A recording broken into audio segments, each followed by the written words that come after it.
السلام علیکم ورحمۃ اللہ وبرکاتہ۔ میں ہوں انجینئر محمد طیب، اپنے ڈیجیٹل چینل پر آپ کو خوش آمدید کہتے ہیں۔ اس سے پچھلی ویڈیو جو کہ امام ابو حنیفہ کے بارے میں تھی، آج کی یہ ویڈیو خلافت اور اس کے متعلقہ مسائل میں ابو حنیفہ کا مسلک، اس کے بارے میں ہے۔ سیاست کے باب میں امام ابو حنیفہ اپنی ایک نہایت مفصل رائے رکھتے تھے جو ریاست و امارت کے قریب ہر پہلو پر حاوی تھی اور بعض بنیادی امور میں دوسرے ائمہ سے مختلف بھی تھی۔ یہاں ہم اس کے ایک ایک شعبے کو لے کر اس کے بارے میں امام کی آراء پیش کریں گے۔ سب سے پہلے حاکمیت کا مسئلہ۔ ریاست کا خواہ کوئی نظریہ بھی زہر بحث ہو، اس میں اولین سوال یہ ہوتا ہے کہ وہ نظریہ حاکمیت کس کے لیے ثابت کرتا ہے۔ اس حاکمیت کے باب میں امام ابو حنیفہ کا نظریہ وہی تھا جو اسلام کا مسلم بنیادی نظریہ تھا، یعنی اصل حاکم خدا ہے، رسول اس کے نمائندے کے حیثیت سے مطاع ہے اور خدا اور رسول کی شریعت و قانون سے برتر ہے، جس کے مقابلے میں اطاعت و اتباع کے سوا کوئی طرز عمل اختیار نہیں کیا جا سکتا۔ چونکہ امام اسلام ایک قانونی آدمی تھے، اس لیے انہوں نے اس مضمون کو علم سیاست کی بجائے قانون کی زبان میں بیان کیا ہے۔ مجھے جب کوئی حکم خدا کی کتاب میں مل جاتا ہے تو میں اسی کو تھام لیتا ہوں، اور جب اس میں نہیں ملتا تو رسول اللہ صلی اللہ علیہ وآلہ وسلم کی سنت اور آپ صلی اللہ علیہ وآلہ وسلم اور ان کے صحیح آثار کو لیتا ہوں، جو کہ ثقہ لوگوں کے واسطے سے معروف ہیں۔ پھر جب نہ کتاب اللہ میں حکم ملتا ہے نہ سنت رسول صلی اللہ علیہ وآلہ وسلم میں، تو میں اصحاب رسول صلی اللہ علیہ وآلہ وسلم کے قول یعنی ان کے اجماع کی پیروی کرتا ہوں، اور ان کے اختلاف کی صورت میں جس صحابی کا قول چاہتا ہوں قبول کرتا ہوں اور جس کو چاہتا ہوں چھوڑ دیتا ہوں، مگر ان سب کے اقوال سے باہر جا کر کسی کا قول نہیں لیتا۔ رہے دوسرے لوگ تو جس طرح اجتہاد کا انہیں حق ہے، مجھے بھی حق ہے۔ ابن حزم کا بیان ہے، تمام اصحاب ابو حنیفہ رحمۃ اللہ علیہ اس پر متفق تھے کہ ابو حنیفہ رحمۃ اللہ علیہ کا مذہب یہ تھا کہ ضعیف حدیث بھی اگر مل جائے تو اس کے مقابلے میں قیاس اور رائے کو چھوڑ دیا جائے۔ اس سے یہ بات صاف ظاہر ہوتی ہے کہ قرآن و سنت کو آخری سند قرار دیتے تھے، اور ان کا عقیدہ یہ تھا کہ قانونی حاکمیت خدا اور اس کے رسول صلی اللہ علیہ وآلہ وسلم کی ہے۔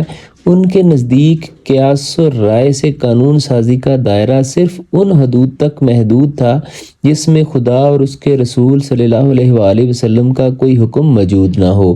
صحابہ رسول صلی اللہ علیہ وآلہ وسلم کے انفرادی اقوال کو دوسروں کے اقوال پر جو ترجیح وہ دیتے تھے، اس کی وجہ بھی دراصل یہ تھی کہ صحابی رضی اللہ تعالیٰ عنہ کے معاملے میں یہ امکان موجود تھا کہ اس کے علم میں رسول اللہ صلی اللہ علیہ وآلہ وسلم کا کوئی حکم ہو اور وہی اس کے قول کا ماخذ ہو۔ اس لیے امام ابو حنیفہ رحمۃ اللہ علیہ اس بات کا التزام کرتے تھے کہ جس مسائل میں صحابہ رضی اللہ تعالیٰ عنہ کے درمیان اختلاف ہوا ہو، ان میں سے کسی صحابی رضی اللہ تعالیٰ عنہ کی قول ہی کو اختیار کریں اور اپنی رائے سے کوئی ایسا فیصلہ نہ کریں جو تمام صحابیوں کے اقوال سے مختلف ہو، کیونکہ اس میں نادانستہ طور پہ سنت کی خلاف ورزی ہو جانے کا اندیشہ تھا۔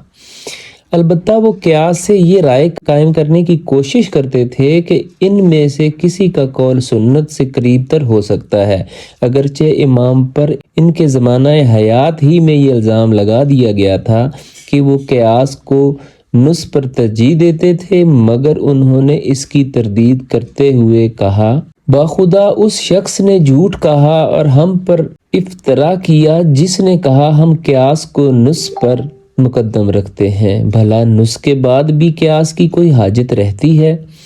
خلیفہ المنصور نے ایک مرتبہ ان کو لکھا کہ میں نے سنا ہے کہ آپ قیاس کو حدیث پر مقدم رکھتے ہیں۔ انہوں نے جواب میں لکھا، اے امیر المومنین، جو بات آپ کو پہنچی ہے وہ صحیح نہیں ہے۔ میں سب سے پہلے کتاب اللہ پر عمل کرتا ہوں، پھر رسول اللہ صلی اللہ علیہ وآلہ وسلم کی سنت پر، پھر ابو بکر و عمر اور عثمان و علی رضی اللہ تعالیٰ عنہ کے فیصلوں پر، پھر باقی صحابہ رضی اللہ تعالیٰ عنہ کے فیصلوں پر، البتہ جب ان میں اختلاف ہو تو قیاس کرتا ہوں۔ نمبر 2، خلافت کے انعقاد کا صحیح طریقہ۔ خلافت کے متعلق امام ابو حنیفہ رحمۃ اللہ علیہ کی رائے یہ تھی کہ پہلے بزور اقتدار پر قبضہ کرنا اور بعد میں دباؤ کے تحت بیعت لینا ان کے انعقاد کی کوئی جائز صورت نہیں ہے۔ صحیح خلافت وہ ہے جو اہل الرائے لوگوں کے اجتماع اور مشورے سے قائم ہو۔ اس رائے کو انہوں نے ایک ایسے نازک موقع پر بیان کیا جب اسے زبان پر لانے والے کا سر اس کی گردن پر باقی رہنے کا احتمال نہ تھا۔ المنصور کے حاجب ربیع بن یونس کا بیان ہے کہ منصور نے امام مالک ابن ابی زینب اور امام ابو حنیفہ کو بلایا اور ان سے کہا کہ یہ حکومت جو اللہ تعالیٰ نے اس امت میں مجھے عطا کی ہے، اس کے متعلق آپ لوگوں کا کیا خیال ہے؟ کیا میں اس کا اہل ہوں؟ امام ابو مالک نے کہا، اگر آپ اس کے اہل نہ ہوتے تو اللہ اسے آپ کے سپرد نہ کرتا۔ ابن ابی ذنب نے کہا کہ دنیا کی بادشاہی اللہ جس کو چاہتا ہے عطا کرتا ہے، مگر آخرت کی بادشاہی اسی کو دیتا ہے جو اس کا طالب ہو اور جسے اللہ اس کی توفیق دے۔ اللہ کی توفیق آپ سے قریب ہوگی اگر آپ اس کی اطاعت کریں، ورنہ اس کی نافرمانی کی صورت میں آپ سے دور ہو جائے گی۔ حقیقت یہ ہے کہ خلافت اہل تقوی کے اجتماع سے قائم ہوتی ہے اور جو شخص خود اس پر قبضہ کر لے اس کے لیے کوئی تقوی نہیں۔ آپ اور آپ کے مددگار توفیق سے خارج اور حق سے منحرف ہیں۔ اب اگر آپ اللہ سے سلامتی مانگیں اور پاکیزہ اعمال سے اس کا تقرب حاصل کریں تو یہ چیز آپ کو نصیب ہوگی، ورنہ آپ خود ہی اپنے مطلوب ہیں۔ امام ابو حنیفہ رحمۃ اللہ علیہ کہتے ہیں کہ جس وقت ابن ابی ذنب یہ باتیں کہہ رہے تھے، میں نے اور مالک نے اپنے کپڑے سمیٹ لیے کہ شاید ابھی ان کی گردن اڑا ہی دی جائے اور ان کا خون ہمارے کپڑوں پر پڑے گا۔ اس کے بعد منصور امام ابو حنیفہ کی طرف متوجہ ہوا اور بولا، آپ کیا کہتے ہیں؟ انہوں نے جواب دیا، اپنے دین کی خاطر راہ راست تلاش کرنے والے غصے سے دور رہتا ہے۔ اگر آپ اپنے ضمیر کو ٹٹولیں تو آپ کو خود معلوم ہو جائے گا کہ آپ نے ہم لوگوں کو اللہ کی خاطر نہیں بلایا ہے، بلکہ آپ چاہتے ہیں کہ ہم آپ کے ڈر سے آپ کے منشا کے مطابق بات کہیں اور عوام کے علم میں آ جائے۔ امر واقعہ یہ ہے کہ آپ اس طرح خلیفہ بنے ہیں کہ آپ کی خلافت پر اہل فتویٰ لوگوں میں سے 2 آدمیوں کا اجتماع بھی نہیں ہوا، حالانکہ خلافت مسلمانوں کے اجتماع اور مشورے سے ہوتی ہے۔ دیکھیے، ابو بکر صدیق رضی اللہ تعالیٰ عنہ 6 مہینے تک فیصلے کرنے سے رکے رہے جب تک کہ اہل یمن کی بیعت نہ آ گئی۔ یہ باتیں کر کے تینوں صاحب اٹھ گئے۔ پیچھے منصور نے ربیع کو 3 توڑے درہموں کے دے کر ان تینوں اصحاب کے پاس بھیجا اور انہوں کو ہدایت کی کہ اگر مالک لے لیں تو ان کو دے دینا، اگر ابو حنیفہ اور ابن ابی ذنب قبول کر لیں تو ان کا سر اتار لانا۔ امام مالک نے یہ عطیہ لے لیا۔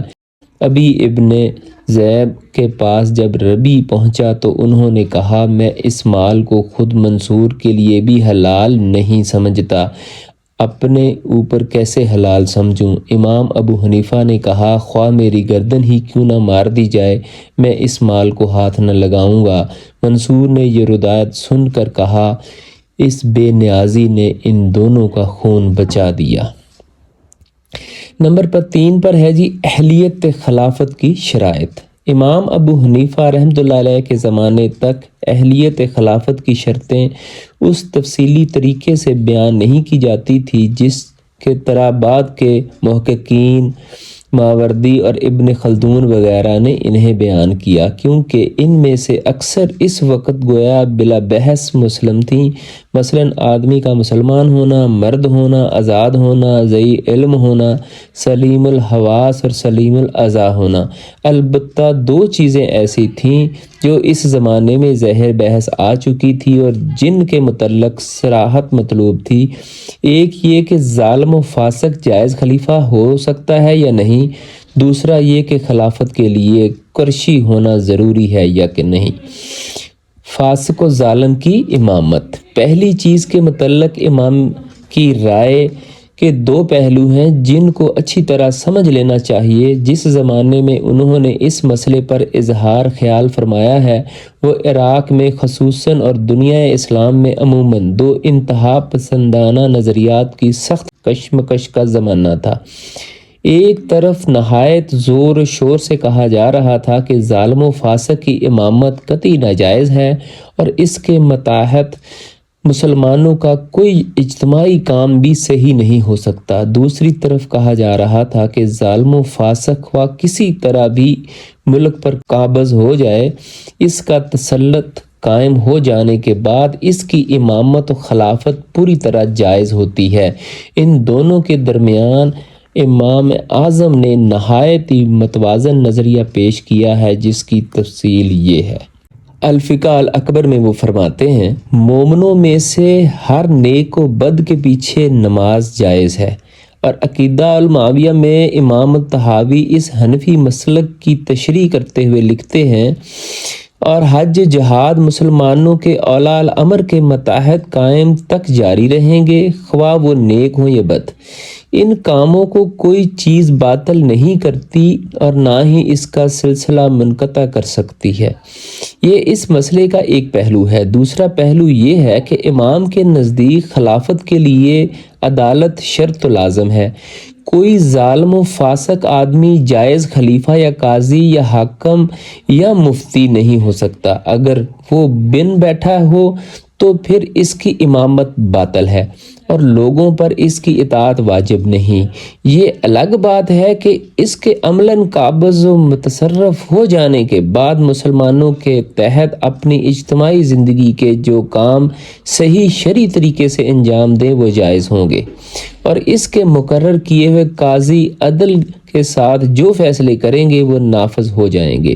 اس مسئلے کو مذہب حنفی کے مشہور امام ابو بکر الجساس نے احکام القرآن میں بڑی وضاحت کے ساتھ بیان کیا ہے۔ وہ لکھتے ہیں، پس جائز نہیں کہ کوئی ظالم شخص نبی ہو یا نبی کا خلیفہ ہو یا قاضی ہو یا کوئی ایسا منصب والا جس کی بنا پر امور دین میں اس کی بات قبول کرنا لوگوں پر لازم آتا ہو، مثلاً مفتی یا شاہد یا نبی صلی اللہ علیہ وآلہ وسلم سے حدیث روایت کرنے والا اس بات پر ولالت کرتا ہے کہ دین کی معاملات میں جن لوگوں کو بھی پیشوائی کا مقام حاصل ہو ان کا عادل اور صالح ہونا شرط ہے۔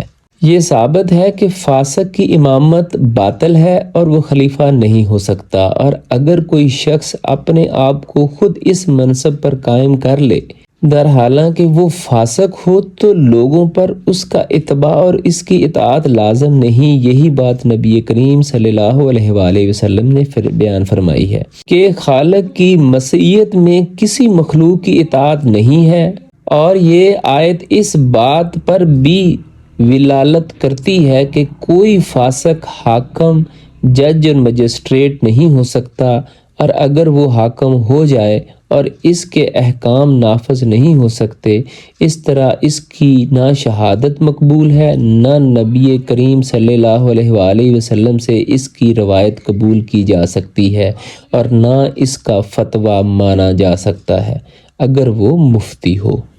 آگے چل کر الجساس اس امر کی تصریح کرتے ہیں کہ یہی امام ابو حنیفہ رحمۃ اللہ علیہ کا مذہب ہے، اور پھر تفصیل کے ساتھ بتاتے ہیں کہ ابو حنیفہ رحمۃ اللہ علیہ پر یہ کتنا بڑا ظلم ہے کہ انہیں فاسق کی امامت جائز قرار دینے کا الزام دیا جاتا ہے۔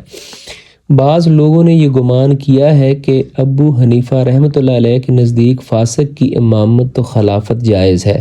یہ بات اگر قصداً جھوٹ نہیں کہی گئی تو یہ ایک غلط فہمی ہے، اور اس کی وجہ شاید یہ ہے کہ ابو حنیفہ رحمۃ اللہ علیہ کہتے ہیں کہ کہ صرف ابو حنیفہ ہی نہیں، فقہائے عراق میں جس نے لوگوں کے اقوال معروف ہیں وہ سب یہی کہتے ہیں کہ قاضی اگر خود عادل ہو تو خواہ وہ کتنا ہی ظالم امام ہی مقرر کیا ہوا ہو، اس کے فیصلے صحیح طور پر نافذ ہو جائیں گے، اور نماز اس فاسق اماموں کے پیچھے بھی ان کے فسق کے باوجود جائز ہوگی۔ یہ مسلک اپنی جگہ بالکل صحیح ہے، مگر اس سے یہ استدلال نہیں کیا جا سکتا کہ ابو حنیفہ فاسق کی امامت کو جائز ٹھہراتے تھے۔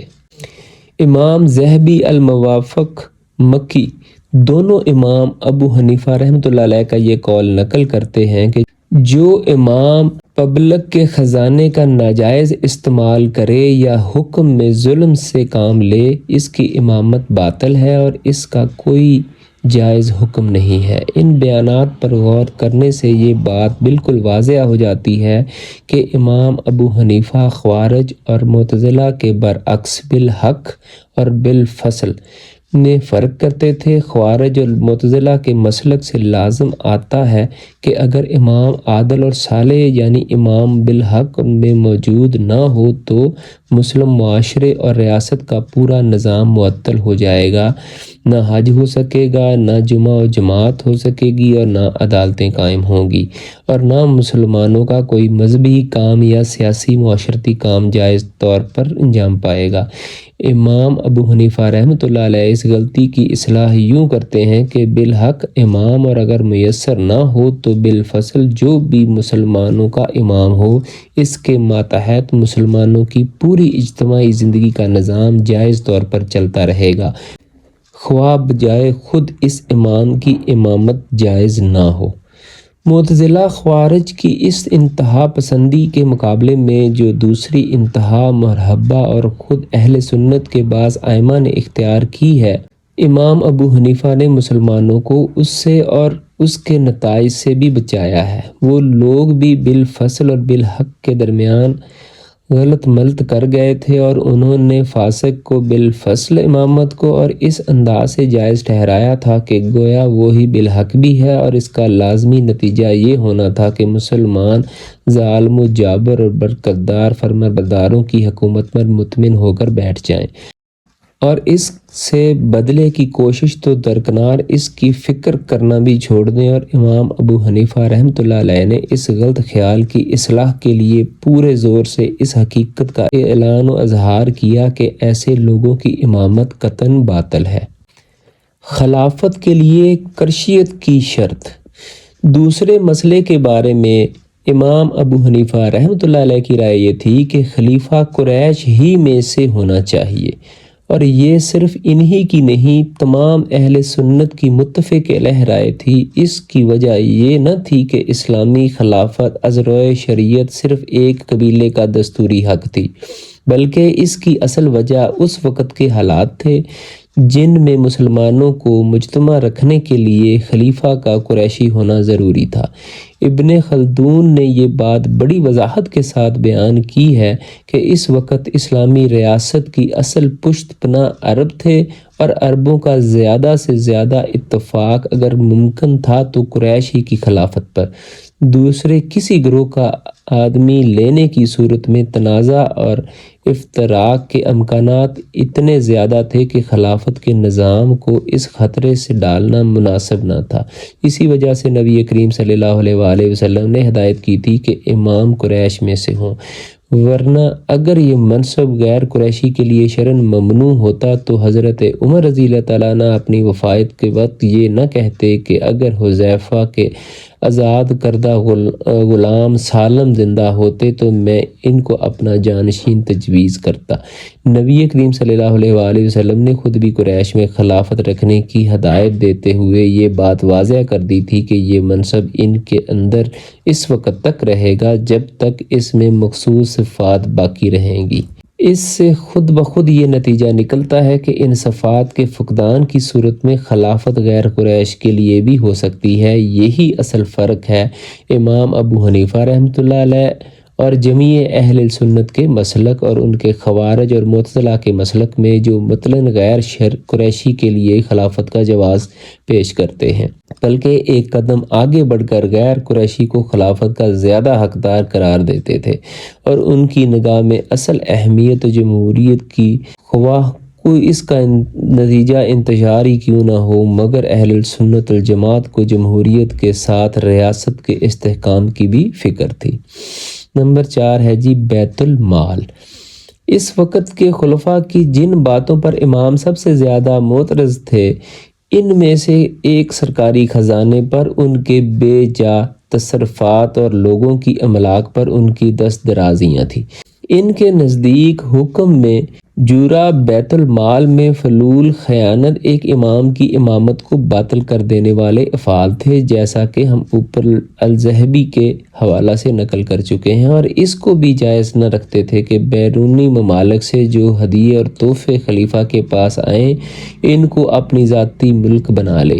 ان کے نزدیک یہ چیزیں پبلک کے خزانے کا حق تھیں، نہ کہ خلیفہ اور اس کے خاندان کا، کیونکہ وہ اگر مسلمانوں کا خلیفہ نہ ہوتا اور بین الاقوامی دنیا میں ان کی اجتماعی قوت وسیع کی بدولت اس کی دھاک قائم نہ ہوئی ہوتی تو کوئی اس شخص کے گھر بیٹھے ہدیے نہ بھیجتا۔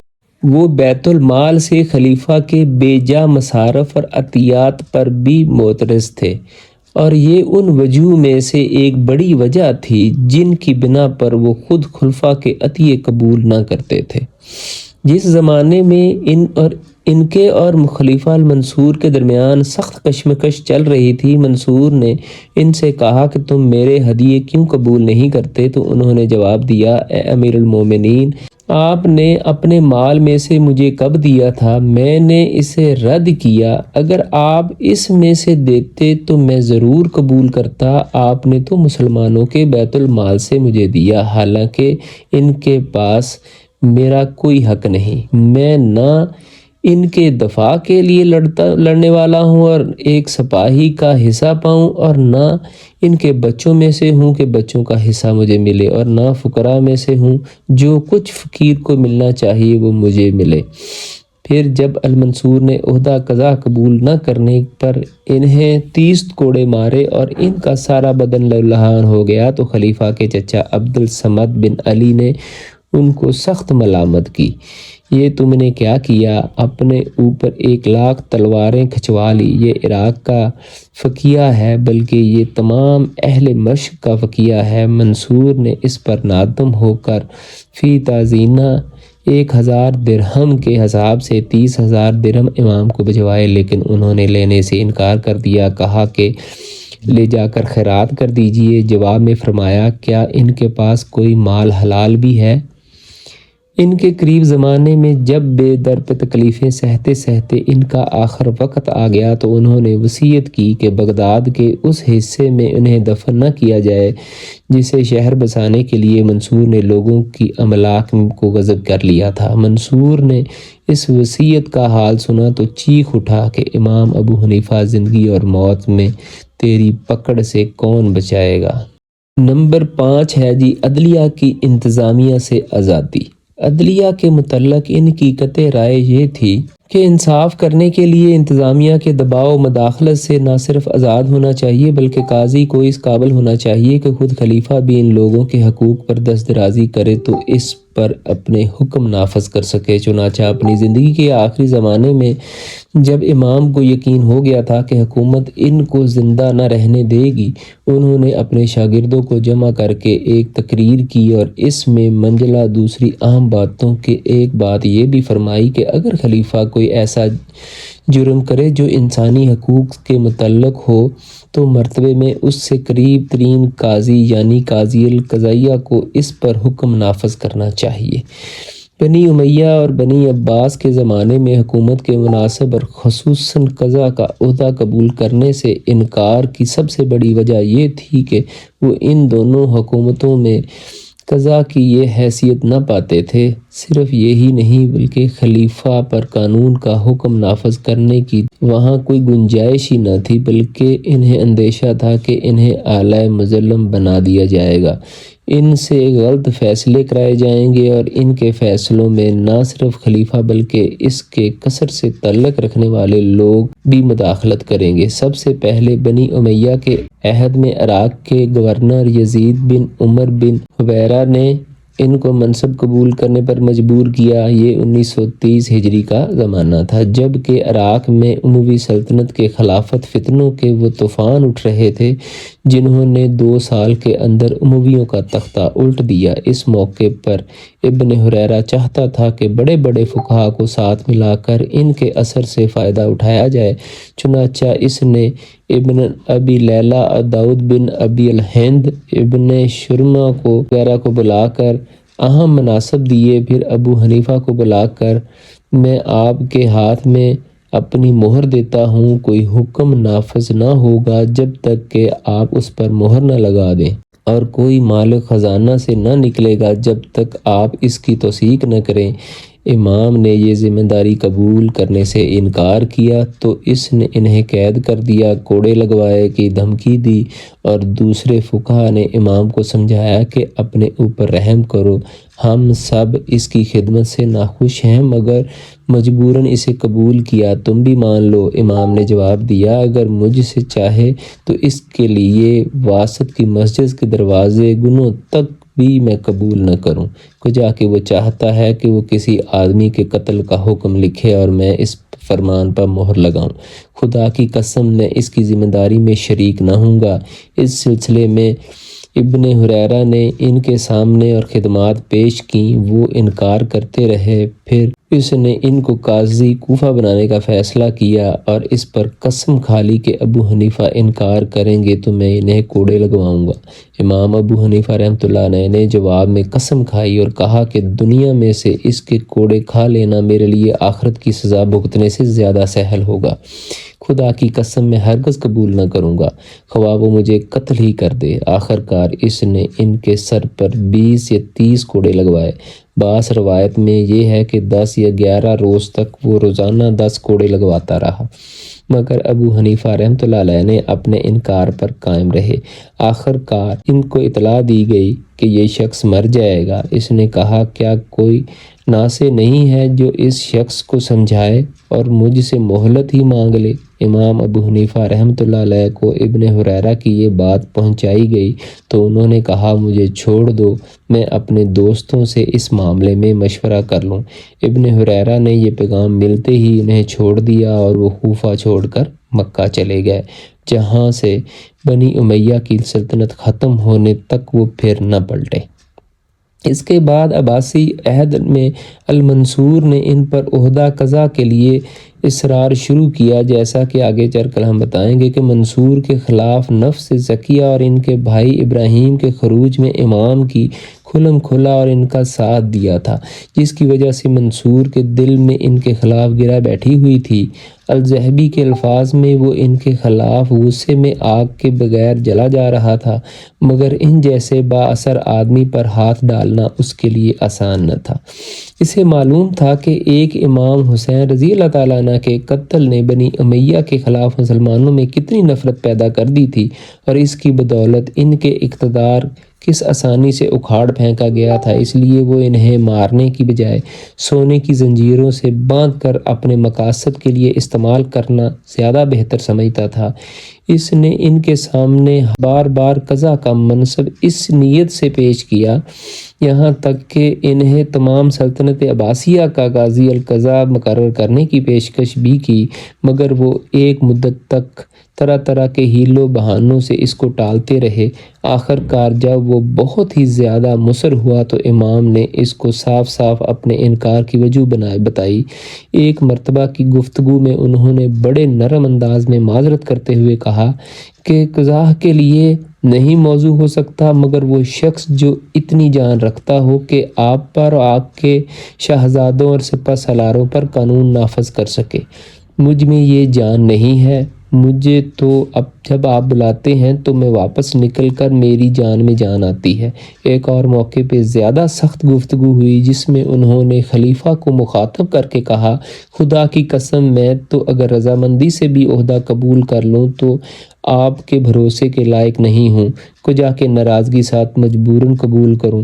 اگر کسی معاملے میں میرا فیصلہ آپ کے خلاف ہوا اور پھر آپ نے مجھے دھمکی دی کہ یا تو مجھے فرات میں غرق کر دوں گا ورنہ اپنا فیصلہ بدل دے تو میں غرق ہو جانا قبول کر لوں گا مگر فیصلہ نہ بدلوں گا۔ پھر آپ کے بہت سے اہل دربار بھی ہیں، انہوں نے تو کوئی ایسا قاضی چاہیے جو آپ کی خاطر ان کا بھی لحاظ کرے۔ ان باتوں سے جب منصور کو یقین ہو گیا کہ یہ شخص اس سنہری پنجرے میں بند ہونے کے لیے تیار نہیں ہے تو وہ عریاں انتقام پر اتر آیا، انہیں کوڑے سے پٹوایا، جیل میں ڈال کر کھانے پینے کی سخت تکالیف دیں، پھر ایک مقام میں نظر بند کر دیا جہاں بقول بعض طبی موت سے اور بقول بعض کے زہر سے ان کی زندگی کا خاتمہ ہو گیا۔ چھٹا ہے جی آزادی اظہار رائے کا حق۔ امام کے نزدیک مسلم معاشرے اور اسلامی ریاست میں قضاء کی آزادی کے ساتھ آزادی اظہار رائے کی بھی بہت بڑی اہمیت تھی، جس کے لیے قرآن و سنت میں امر بالمعروف نہی عن المنکر کی اصطلاح استعمال کی گئی۔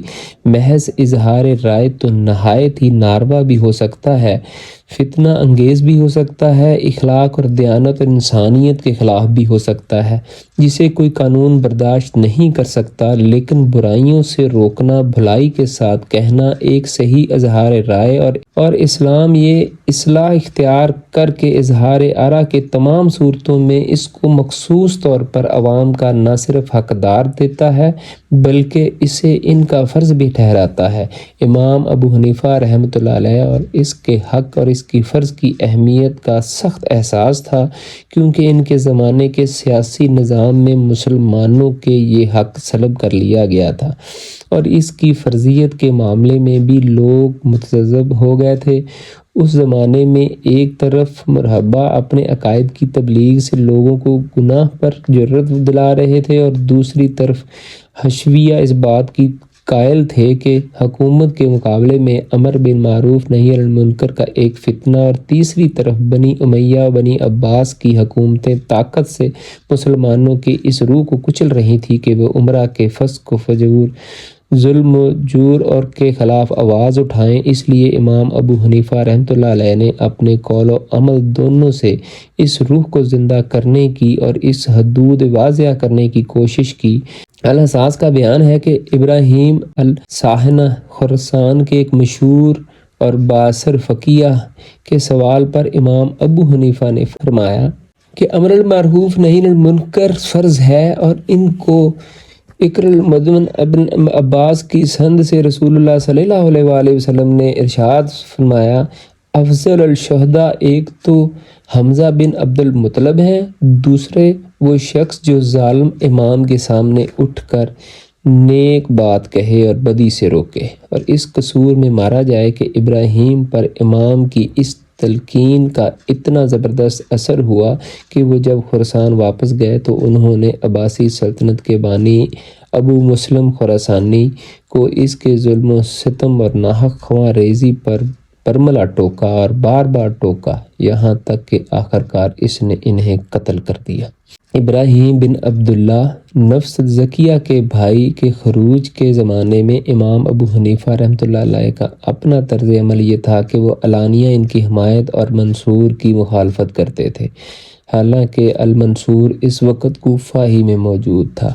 ابراہیم کی فوج بصرے سے کوفے کی طرف بڑھ رہی تھی، شہر میں رات بھر کرفیو رہتا تھا۔ ان کے مشہور شاگرد درزقین بن الحذیل کی روایت ہے کہ اس نازک زمانے میں ابو حنیفہ بڑے زور و شور سے کھلم کھلا اپنے خیالات کا اظہار کرتے تھے، یہاں تک کہ ایک روز میں ان سے کہا کہ آپ باز نہ آئیں گے جب تک ہم سب کی گردنوں میں رسی نہ باندھ جائے۔ 148 ہجری میں اہل موصل نے بغاوت کی۔ منصور اس سے پہلے ایک بغاوت کے بعد ان سے یہ عہد لے چکا تھا کہ آئندہ اگر وہ بغاوت کریں گے تو ان کے خون و مال ان پر حلال ہوں گے۔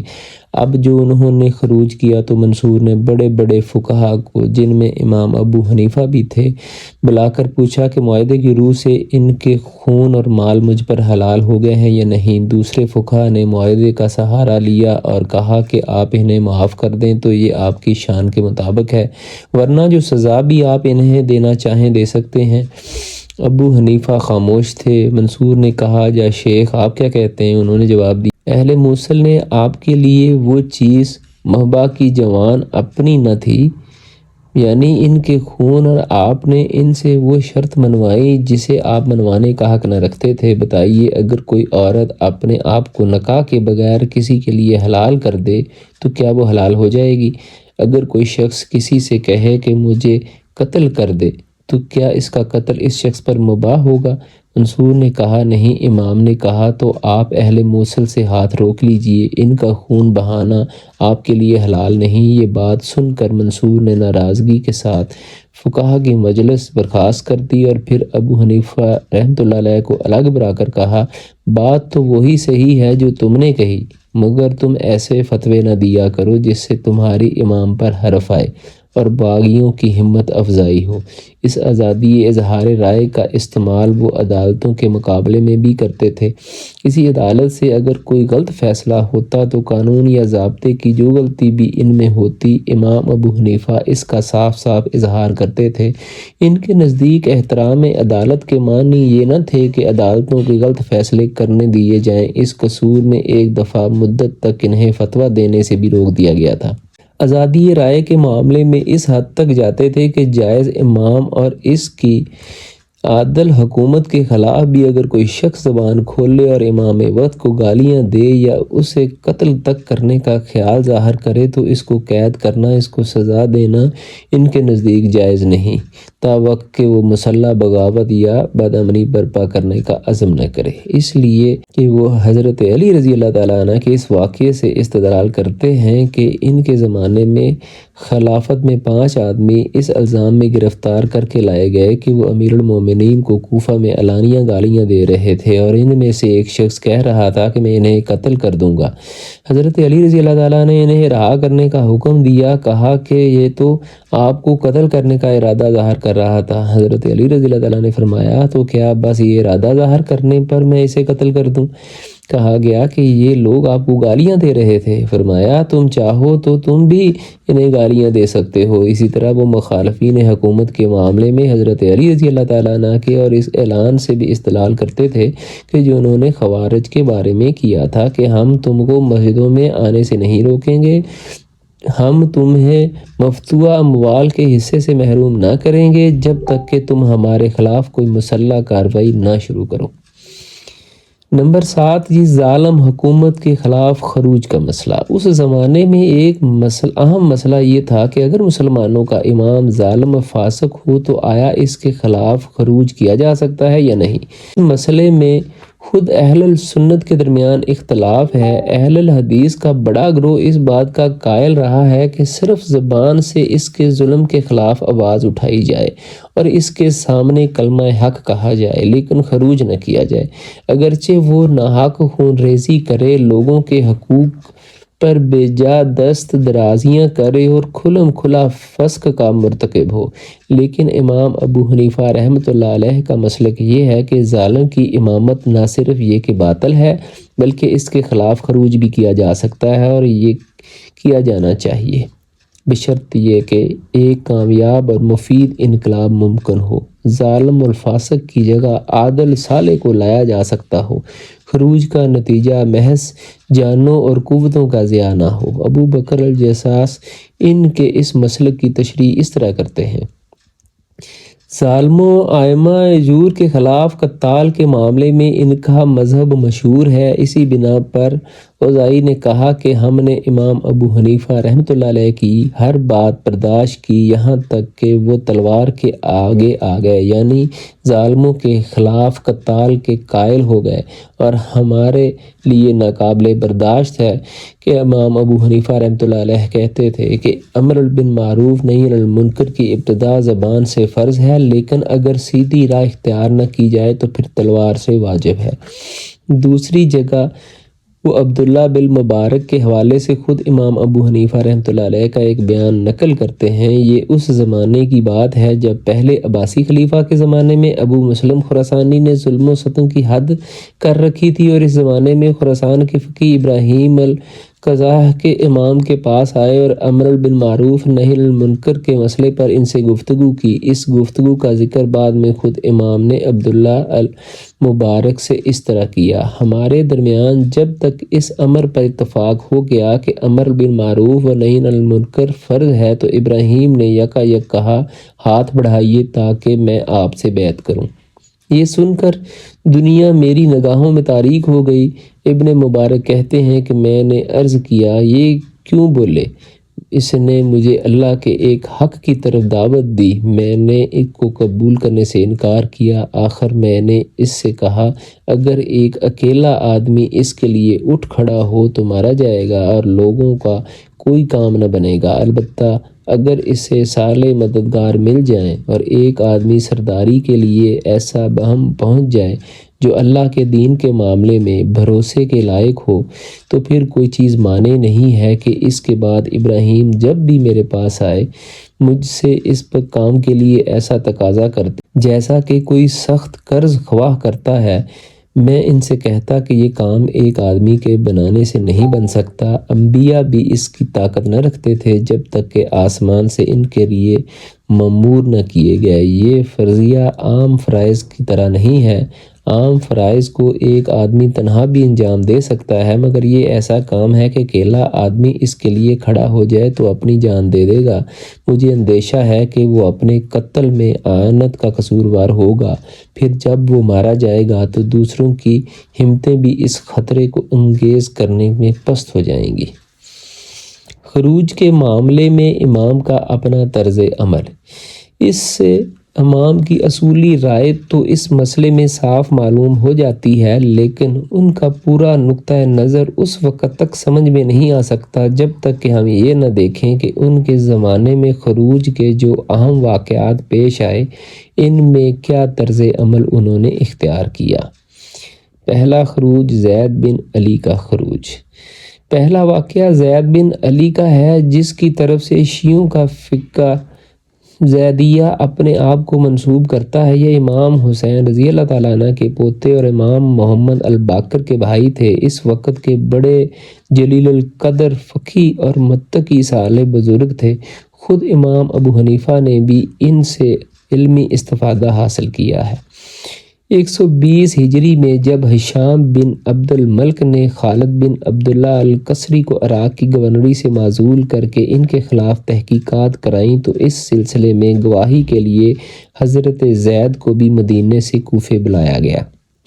ایک مدت کے لیے یہ پہلا موقع تھا کہ خاندان علی رضی اللہ تعالیٰ عنہ کا ایک ممتاز فرد کوفے آیا تھا۔ یہ شہر شیعان علی کا گڑھ تھا، اس لیے ان کے آنے کی یک لخت علوی تحریک میں جان پڑ گئی اور لوگ کثرت سے ان کے گرد جمع ہونے لگے۔ ویسے بھی عراق کے باشندوں سے سالہ سال سے بنی امیہ کے ظلم و ستم سہتے سہتے تنگ آ چکے تھے اور اٹھنے کے لیے سہارا چاہتے تھے۔ علوی خاندان کی ایک صالح عالم فقیہ شخصیت کا میسر آ جانا انہیں غنیمت محسوس ہوا۔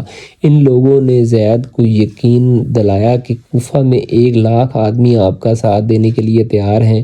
15,000 آدمیوں نے بیعت کر کے باقاعدہ اپنا نام بھی ان کے رجسٹر میں درج کرا دیا۔ اسی اثنا میں خروج کی یہ تیاری اندر ہی اندر ہو رہی تھی کہ اموی گورنر کو ان کی اطلاع پہنچ گئی۔ زید نے یہ دیکھ کر کہ حکومت خبردار ہو گئی ہے، 122 ہجری میں قبل از وقت خروج کر دیا۔ جب تصادم کا موقع آیا تو کوفہ کے شیعان علی ان کے ساتھ چھوڑ گئے۔ جنگ کے وقت صرف 218 آدمی ان کے ساتھ تھے۔ دوران جنگ میں اچانک ایک تیر سے وہ گھائل ہوئے اور ان کی زندگی کا خاتمہ ہو گیا۔ اس خروج میں امام ابو حنیفہ رحمۃ اللہ علیہ کی پوری ہمدردی ان کے ساتھ تھی۔ انہوں نے زید کو مالی مدد بھی کی اور لوگوں کو ان کا ساتھ دینے کی تلقین بھی کی۔ انہوں نے ان کے خروج کو جنگ بدر میں رسول اللہ صلی اللہ علیہ وآلہ وسلم کے خروج سے تشبیہ دی۔ جن کے معنی یہ ہیں کہ ان کے نزدیک جس طرح اس وقت حضرت صلی اللہ علیہ وآلہ وسلم کا حق پر ہونا غیر متشبہ تھا، اسی طرح اس خروج میں زید بن علی کا حق پر ہونا غیر متشبہ تھا۔ لیکن جب زید کا پیغام ان کے نام کے ساتھ آیا، آپ نے میرا ساتھ دیں، تو انہوں نے قاصد سے کہا کہ اگر میں یہ جانتا کہ لوگ ان کا ساتھ نہ چھوڑیں گے اور سچے دل سے ان کی حمایت میں کھڑے ہوں گے تو میں ضرور ان کا ساتھ ہوتا اور جہاد کرتا، کیونکہ وہ امام حق ہیں۔ لیکن مجھے اندیشہ ہے کہ یہ لوگ اسی طرح ان سے بے وفائی کریں گے جس طرح ان کے دادا سیدنا حسین رضی اللہ تعالیٰ عنہ سے کر چکے ہیں۔ البتہ میں رویے سے ان کی مدد ضرور کروں گا۔ یہ بات ٹھیک اس مسلک کے مطابق تھی جو ائمہ جور کے خلاف خروج کے معاملے میں امام نے اصولاً بیان کیا تھا۔ وہ کوفہ کے شیعان علی کی تاریخ اور ان کے نفسیات سے واقف تھے۔ حضرت علی رضی اللہ تعالیٰ عنہ کے زمانے میں یہ لوگ جس سیرت و کردار کے مسلسل اظہار کر رہے تھے، اس کی پوری تاریخ سب کے سامنے تھی۔ داؤد بن علی ابن عباس کے پوتے نے بھی عین اس وقت جب حضرت زید کو ان کو کوفیوں اور اس کی بے وفائیوں پر متنبہ کر کے خروج سے منع کیا تھا، امام ابو حنیفہ رحمۃ اللہ علیہ کو یہ بھی معلوم تھا کہ یہ تحریک صرف کوفہ میں ہے، پوری سلطنت بنی امیہ اس سے خالی ہے، کسی دوسری جگہ اس کی کوئی تنظیم نہیں جہاں سے وہ مدد حاصل کر سکیں، اور خود کوفہ میں بھی 6 مہینے کے اندر یہ کچی پکی کھچڑی تیار ہوتی ہے۔ اس لیے انہوں نے تمام ظاہری آثار کو دیکھتے ہوئے یہ توقع نہ کی تھی کہ زید کے خروج کی کوئی کامیاب انقلاب رونما ہو سکے۔ علاوہ بری غالباً امام کے نہ اٹھنے کی ایک وجہ یہ بھی تھی کہ وہ خود اس وقت تک اتنے بااثر نہ ہوئے تھے کہ ان کی شرکت سے ان کی تحریک کی کمزوری کا مداوع ہو سکے۔ 120 ہجری تک عراق کے مدرسے اہل الرائے کی امامت حماد کو حاصل تھی، اور امام ابو حنیفہ رحمۃ اللہ علیہ اس وقت تک محض ان کے ایک شاگرد کی حیثیت رکھتے تھے۔ زید کے خروج کے وقت انہوں نے اس مدرسے کی امامت کے منصب پر سرفراز ہوئے صرف 1.5 سال یا اس سے بھی شاید کم مدت ہوئی تھی۔ ابھی نہیں فقہ اہل شرق ہونے کا مرتبہ اور اثر و رسوخ کا حاصل نہ ہوا تھا۔ دوسرا خروج نفس زکیہ کا خروج۔ دوسرا خروج وہ محمد بن عبداللہ نفس زکیہ اور ان کے بھائی ابراہیم بن عبداللہ کا تھا، جو امام حسن بن علی رضی اللہ تعالیٰ عنہ کی اولاد سے تھے۔ یہ 1945 ہجری کا واقعہ ہے، جب امام ابو حنیفہ بھی اپنے پورے اثر و رسوخ کو پہنچ چکے تھے۔ ان دونوں بھائیوں کو خفیہ تحریک بنی امیہ کے زمانے سے چل رہی تھی، حتیٰ کہ ایک وقت تھا جب خود منصور نے دوسرے بہت سے لوگوں کے ساتھ جو اموی سلطنت کے بغاوت کرنا چاہتے تھے، نفس زکیہ کے ہاتھ بیعت کی تھی۔ عباسی سلطنت کے قائم ہو جانے کے بعد یہ لوگ روپوش ہو گئے اور اندر ہی اندر اپنی دعوت پھیلاتے رہے۔ خراسان، الجزیرہ، طبرستان، یمن، شمالی افریقہ میں ان کے دائی پھیلے ہوئے تھے۔ نفس زکیہ نے خود اپنا مرکز حجاز میں بنا رکھا تھا۔ ان کے بھائی ابراہیم نے عراق میں بصرے کو اپنا مرکز بنایا۔ کوفے میں بقول ابن اسیر 1,00,000 تلواریں ان کی حمایت میں نکلنے کے لیے تیار تھیں۔ المنصور ان کی خفیہ تحریک سے پہلے ہی واقف تھا، ان سے نہایت ہی خوفزدہ تھا، کیونکہ ان کی دعوت اسی عباسی دعوت کے متوازی چل رہی تھی جس کے نتیجے میں وہ دولت عباسیہ قائم ہوئی تھی، اور اس کی تنظیم عباسی دعوت کی تنظیم سے کم نہ تھی۔ یہی وجہ ہے کہ وہ کئی سال تک ان کو توڑنے کے در پہ تھا اور اسے کچلنے کے لیے انتہائی سختیاں کر رہا تھا۔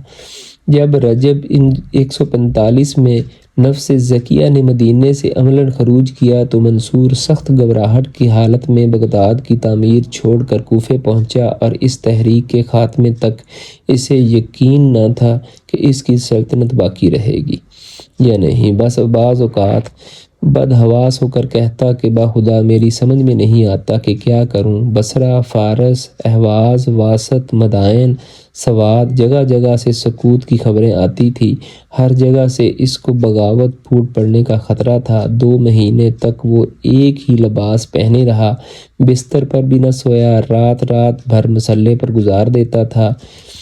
اس نے کوفہ سے فرار ہونے کے لیے ہر وقت تیار رفتار سواریاں تیار رکھ چھوڑی تھی۔ اگر خوش قسمتی اس کا ساتھ نہ دیتی تو یہ تحریک اس کا اور خانواں عباسی سلطنت کا تخت الٹ دیتی۔ اسی خروج کے موقع پر امام ابو حنیفہ رحمۃ اللہ علیہ کا طرز عمل پہلے خروج سے بالکل مختلف تھا۔ جیسا ہم پہلے بیان کر چکے ہیں کہ انہوں نے اس زمانے میں جب منصور کوفے میں موجود تھا اور شہر میں ہر رات کرفیو لگا رہتا تھا، بڑے زور و شور سے کھلم کھلا اس تحریک کی حمایت کی، جہاں تک کہ ان کے شاگردوں کو خطرہ پیدا ہو گیا تھا کہ ہم سب باندھ لیے جائیں گے۔ وہ لوگوں کو ابراہیم کا ساتھ دینے اور ان سے بیعت کرنے کی تلقین کرتے اور ان کے ساتھ خروج نفلی حج 50 یا 70 گنا ثواب کا کام قرار دیتے تھے۔ ایک شخص ابو اسحاق سے انہوں نے یہاں تک کہا کہ تیرا بھائی جو ابراہیم کا ساتھ دے رہا ہے، اس کا یہ فعل تیرے اس فعل سے تو کفار کے خلاف جہاد کرتا ہے زیادہ افضل ہے۔ اس امام کے یہ اقوال ابو بکر جصاص الموافق المکی، ابن الوزار القرری کے ساتھ فتاوی بزاریہ جیسے لوگوں نے نقل کیے ہیں جو خود بڑے بڑے درجے کے فقیہ تھے۔ ان اقوال کے صاف معنی یہ ہیں کہ امام کے نزدیک مسلم معاشرے کے اندرونی نظام کو بگڑتی ہوئی قیادت کے تسلط سے نکالنے کی کوشش باہر کے کفار سے لڑنے کے بنسبت بدرجہ فضیلت رکھتی ہے۔ اس سے زیادہ اہم اور خطرناک اقدام ان کا یہ تھا کہ انہوں نے منصور کے نہایت ہی محترم جنرل اور اس کے سپہ سالار اعظم حسن بن قتبہ کو نفس زکیہ اور اس کے ابراہیم کے خلاف جنگ پر جانے سے روک دیا۔ اس کا باپ قحطبہ وہ شخص تھا جس کی تلوار سے ابو مسلم کی تدبیر و سیاست کے ساتھ مل کر سلطنت عباسیہ کی بنیاد رکھی تھی۔ اس کے مرنے کے بعد یہ اس کی جگہ سپہ سالار اعظم بنایا گیا اور منصور کو اپنے جرنیلوں میں سب سے زیادہ اسی پر اعتماد تھا، لیکن وہ کوفے میں رہ کر امام ابو حنیفہ کا گرویدہ ہو چکا تھا۔ اس نے ایک مرتبہ امام سے کہا کہ میں آج تک جتنے گناہ کر چکا ہوں، یعنی منصور کی نوکری میں جیسے ظلم ستم میرے ہاتھوں سے ہوئے ہیں، وہ آپ کے علم میں ہے۔ اب کیا میرے لیے ان گناہوں کی معافی بھی کوئی صورت نکل سکتی ہے؟ امام نے کہا، اگر اللہ کو معلوم ہو کہ تم اپنے افعال پر نادم ہو اور آئندہ کسی مسلمان کے بے گناہ قتل کے لیے تم سے کہا جائے اور تم اس قتل کرنے کی بجائے خود قتل ہو جانا گوارا کر لو، اگر تم خدا سے عہد کرو کہ آئندہ اپنے پچھلے افعال کا اعادہ نہ کرو گے تو یہ تمہارے لیے توبہ ہوگی۔ حسن نے امام کی یہ بات سن کر ان کے سامنے عہد کر لیا۔ اس پر کچھ مدت ہی گزری تھی کہ نفس زکیہ اور ابراہیم کے خروج کا معاملہ پیش آ گیا۔ منصور نے حسن کو ان کے خلاف جنگ پر جانے کا حکم دیا۔ اس نے آ کر امام سے اس کا ذکر کیا۔ امام نے فرمایا، اب تمہاری توبہ کا امتحان کا وقت آ گیا ہے۔ اپنے عہد پر قائم رہو گے تو تمہیں توبہ ہو کر رہے گی، ورنہ پہلے جو کچھ کر چکے ہو اس پر بھی خدا کے ہاں پکڑے جاؤ گے۔ اب جو کچھ کرو گے اس کی سزا بھی پاؤ گے۔ حسن نے دوبارہ اپنی توبہ کی تجدید کی اور امام سے کہا کہ اگر مجھے مار بھی ڈالا جائے تو میں اس جنگ پر نہ جاؤں گا۔ چنانچہ اس نے منصور کے پاس جا کر صاف کہہ دیا کہ امیر المومنین، میں اس مہم پر نہ جاؤں گا۔ آج تک جو کچھ میں نے آپ کی اطاعت میں کیا ہے، اگر وہ اللہ کی اطاعت میں تھا تو میرے لیے بس اتنا ہی کافی ہے، اور اگر وہ اللہ کی معصیت میں تھا تو اس سے آگے اب میں مزید گناہ نہیں کرنا چاہتا۔ منصور نے اس پر سخت ناراض ہو کر حسن کی گرفتاری کا حکم دیا۔ حسن کے بھائی حمید نے آگے بڑھ کر کہا، سال بھر سے اس کا رنگ بدلا ہوا ہے، ایسا معلوم ہوتا ہے کہ اس کا دماغ خراب ہو گیا ہے، میں اس مہم پر جاؤں گا۔ بعد میں منصور نے اپنے معتمد لوگوں کو بلا کر پوچھا کہ حسن ان فقہاء میں سے کس کے پاس آتا جاتا ہے؟ بتایا گیا کہ ابو حنیفہ رحمۃ اللہ علیہ کے پاس اکثر اس کا آنا جانا رہتا ہے۔ یہ طرز عمل بھی ٹھیک ٹھاک امام کے اس نظریے کے مطابق تھا کہ ایک کامیاب اور صالح انقلاب کے امکانات ہوں تو ظالم حکومت کے خلاف خروج جائز ہی نہیں، واجب ہے۔ اس معاملے میں امام مالک کا طرز عمل بھی امام ابو حنیفہ سے کچھ مختلف نہ تھا۔ نفس زکیہ کے خروج کے موقع پہ جب ان سے پوچھا گیا کہ ہماری گردنوں میں تو خلیفہ منصور کی بیعت ہے، اب ہم دوسرے مدعی خلاف کے ساتھ کیسے دے سکتے ہیں؟ تو انہوں نے فتویٰ دیا کہ عباسیوں کی بیعت جبری تھی اور جبری بیعت قسم یا طلاق جو بھی ہو وہ باطل ہے۔ اس فتوے کی وجہ سے بکثرت لوگ نفس زکیہ کے ساتھ ہو گئے اور بعد میں اس کا خمیازہ امام مالک کو یہ بھگتنا پڑا کہ مدینے کے عباسی گورنر جعفر بن سلیمان نے انہیں کوڑے لگوائے اور ان کے ہاتھ شانے سے اکھڑ گئے۔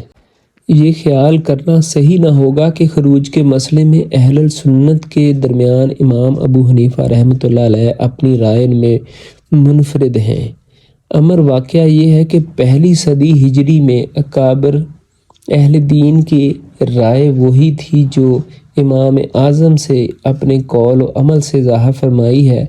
بیعت خلافت کے بعد حضرت ابو بکر رضی اللہ تعالیٰ عنہ نے سب سے پہلا خطبہ جو دیا تھا اس میں وہ فرماتے ہیں، میری اطاعت کرو جب تک کہ میں اللہ تعالیٰ اور اس کے رسول کی اطاعت کروں، لیکن اگر میں اللہ اور اس کے رسول کی نافرمانی کروں تو میری کوئی اطاعت تم پر نہیں ہے۔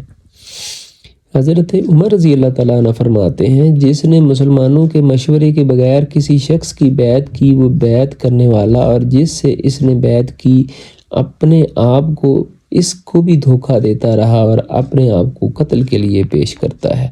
یزید کی قائم شدہ عمارت کے مقابلے میں جب حضرت حسین رضی اللہ تعالیٰ عنہ اٹھے تو بکثرت صحابہ رضی اللہ تعالیٰ عنہ زندہ تھے اور فقہاء تابعین کا تو قریب سارا گروہ ہی موجود تھا، مگر ہماری نگاہ میں سے کسی صحابی یا تابعی کا یہ قول نہیں ہے گزرا کہ حضرت حسین رضی اللہ تعالیٰ عنہ ایک فعل حرام کا ارتکاب کرنے جا رہے ہیں۔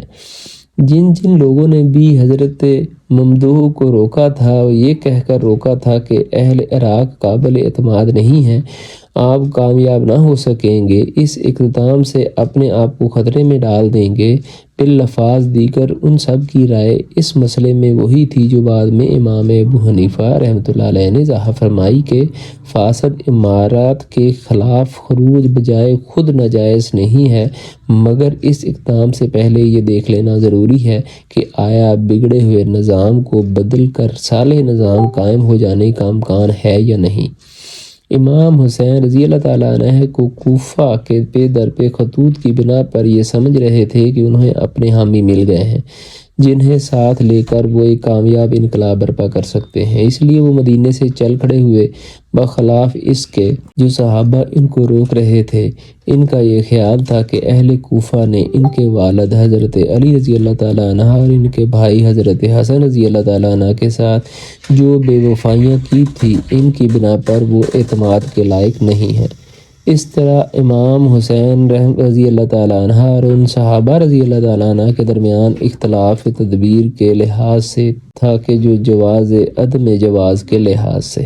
اسی طرح جب حجاج بن یوسف کے ظالمانہ دور ولالت میں عبد الرحمن بن اشعث نے بنی امیہ کے خلاف خروج کیا تو اس وقت کے بڑے بڑے فقہاء سعید بن جبر، شعبہ ابن ابی لیلہ، ابو البختری کے ساتھ کھڑے ہو گئے تھے، اور ابن کثیر کا بیان ہے کہ علماء فقہاء کی ایک پوری ریجمنٹ کے ساتھ ہی پھر جو علماء ان کے ساتھ کھڑے نہ ہوئے ان میں سے کسی نے یہ نہیں کہا کہ خروج ناجائز ہے۔ اس موقع پر ابن شعید کی فوج کے سامنے ان فقہاء کے جو تقریریں کی تھی ان کے نظریے کی پوری ترجمانی کرتی ہے۔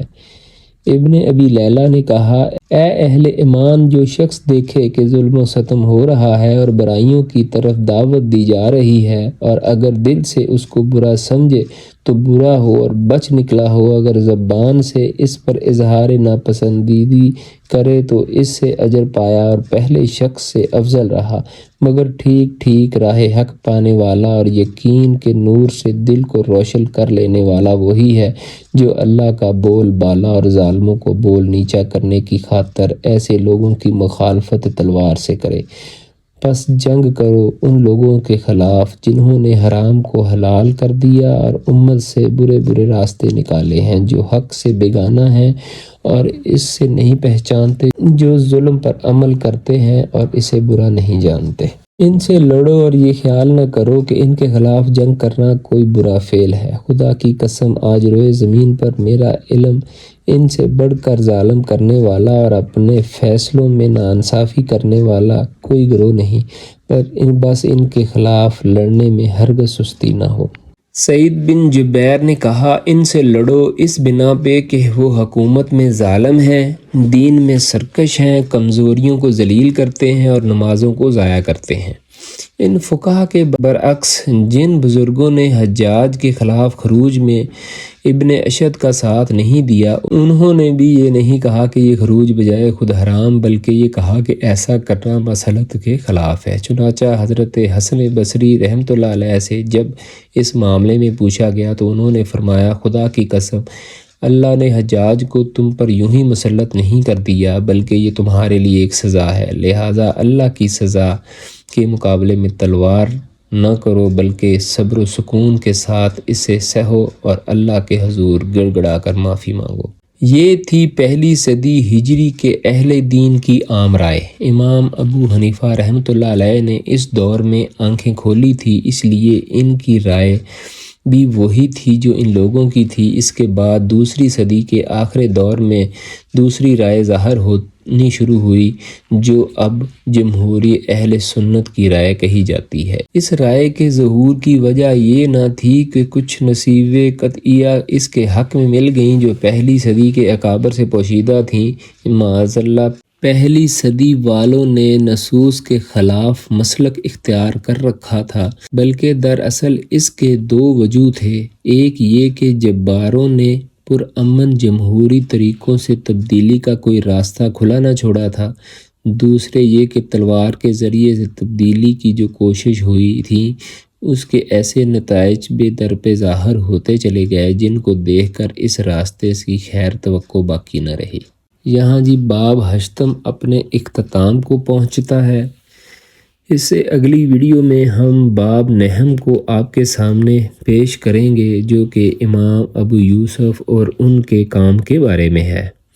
یہاں ہم آپ سے اجازت چاہتے ہیں، دعاؤں میں یاد رکھیے گا۔ اگر ہماری یہ کوشش آپ کو پسند آئے تو ہماری اس ویڈیو کو لائک کریں، چینل کو سبسکرائب کریں، گھنٹی کے بٹن کو پریس کریں اور اس ویڈیو کو زیادہ سے زیادہ دوسرے لوگوں تک شیئر کریں تاکہ دوسرے لوگ بھی اس سے استفادہ حاصل کر سکیں۔